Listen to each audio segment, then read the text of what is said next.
تحریک انصاف کے روپروش رہنما سینیٹر اعظم خان سواتی نے آئندہ برس 8 فروری کو ہونے والے انتخابات میں مسلم لیگ نون کے قائد نواز شریف کے مقابلے میں الیکشن لڑنے کا اعلان کیا ہے۔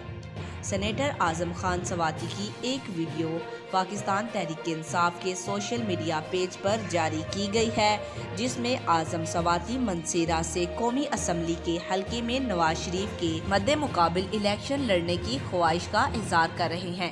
پی ٹی آئی رہنما نے سابق وزیر اعظم پر کرپشن اور ملک کی دولت لوٹ کر بیرون ملک جائیدادیں بنانے کی سنگین الزامات عائد کرتے ہوئے کہا کہ نواز شریف نے NA-15 منصیرہ سے قومی اسمبلی کا الیکشن لڑنے کے لیے کاغذات نامزدگی جمع کرائی ہے۔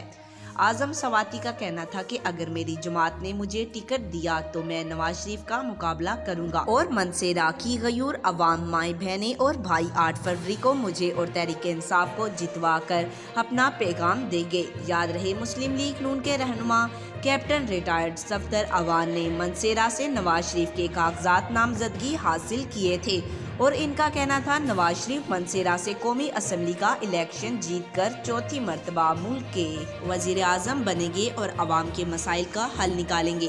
دوسری جانب 9 مئی کے واقعات میں ملوث ہونے اور عدالتوں کا سامنا نہ کرنے پر سینیٹر اعظم سواتی، مراد سعید اور حماد اظہر سمیت 18 پی ٹی آئی رہنما کی شناختی کارڈ بلاک کیے جا چکے ہیں۔